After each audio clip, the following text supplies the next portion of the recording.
माखड़ी के दियारी पारा का सोलर सिंटेक्स टंकी करीबन 10-15 दिनों से क्षतिग्रस्त हुआ पड़ा है। इस पर कोई भी ध्यान नहीं दिया जा रहा है।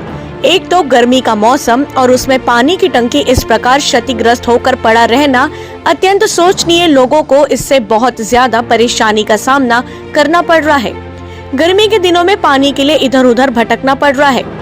वार्ड पंच नीलेश प्रभाकर ने बताया, हमारे दियारी पारा वार्ड क्रमांक 7 में जो पंचायत सोलर पंप लगा हुआ था क्षतिग्रस्त हो गया है, जिसके कारण ग्रामवासियों एवं वार्ड वासियों को बहुत दिक्कत आ रही है। पानी की तो आज लगभग 10-15 दिन हो रहा है। आज मैं नीलेश प्रभाकर वार्ड क्रमांक 6 से ग्रामीणों की परेशानी देखकर आज मैंने पंचायत में आवेदन दिया है और जल्द से जल्द इसकी कार्यवाही होगी।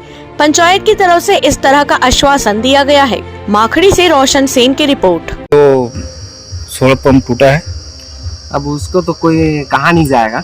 हमारे वार्ड वासी में हम दियारीपारा वार्ड क्रमांक 7 में जो पंचायत सोलर पंप लगा हुआ था वह क्षतिपूर्वक हो गया है, तो जिससे ग्राम वासी और वार्ड वासियों को बहुत दिक्कत जा रही है पानी के लिए। तो आज लगभग 10-15 दिन हो रहा है। आज मैं नीलेश प्रभाकर वार्ड क्रमांक 6 से हूँ। मैं ग्रामीणों का परेशानी देख के आज मैंने ग्राम पंचायत पे आवेदन दिया है। जल्द से जल्द इसकी कार्रवाई होगी, ऐसे उन्होंने मेरे को आश्वासन दिया है। कब तक खराबी था ये?